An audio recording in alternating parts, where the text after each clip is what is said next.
ไปอยู่ตามแม่เรียกได้งานแล้วเนาะสุเนาะ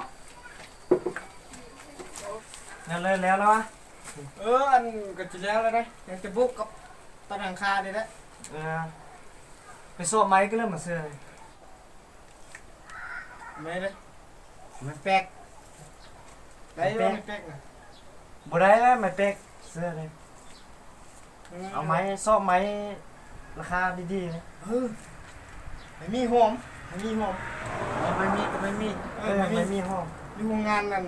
โรงเรียนไทยนะเขาเปิดเบอร์อยู่นี่นะ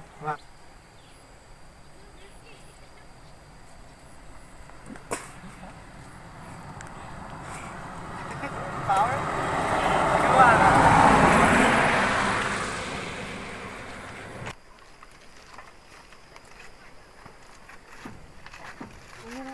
บ่แม่นตู่ไทยแค่แบบนี้ไทยตัวนี้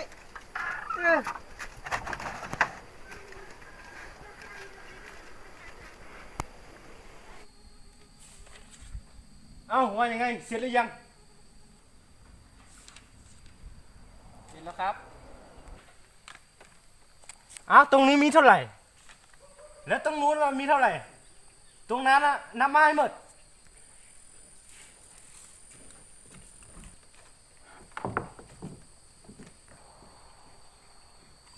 มีเท่าไหร่เลย5 บวก 5กับ7 บวก 3 5 บวก 5 บวก7 บวก 3ไล่เท่าไหร่ก็เท่า10เนี่ยไปบวกเบิ่งนะ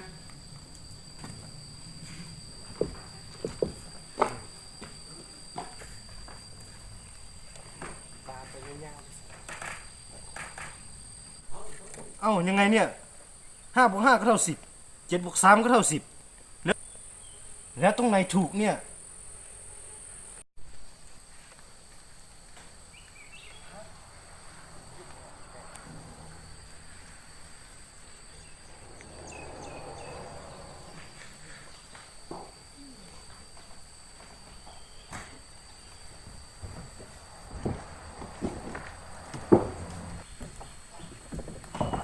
พวกคุณมาทำอะไรอ่ะมาดูไม้เนี่ยดูไม้ตรงไหนดูแล้วต้องซื้อด้วยนะซื้ออยู่แล้วเลือกบางไม้ท่าด้วยไปชี้ก่อนเลือกยันจะชี้ขนาดเจ็ดท้อง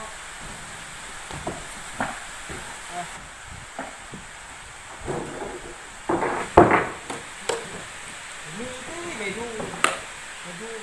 มีผมเนี่ยมีไม่พูด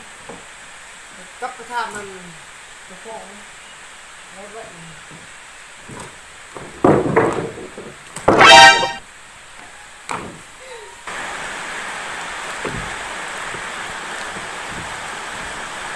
อันไม่มีบ่ไม่มีก็ไม่มีแหละ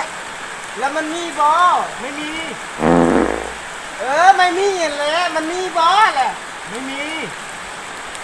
ไม่มีมันมีบ่ดูงานก็มีบ่ไม่มีเอากัด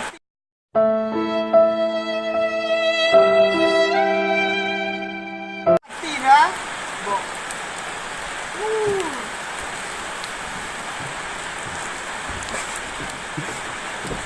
เห็นแล้วเดียวโอ้ยหัวหน้างานนี่เลิกกดตีถามว่าไม่มีบ่ถามไปเลยก็ไม่มีหูละหนึ่งมาถามมันคือโง่แท้ไม่มีแปลว่าบ่มีภาษาลาวน่ะน้องผู้หูน้องหักกันมาแค่เดียวนี้แค่เดียวเชื่อเดียวเชื่อเดียวเชื่อเดียวเชื่อเดียว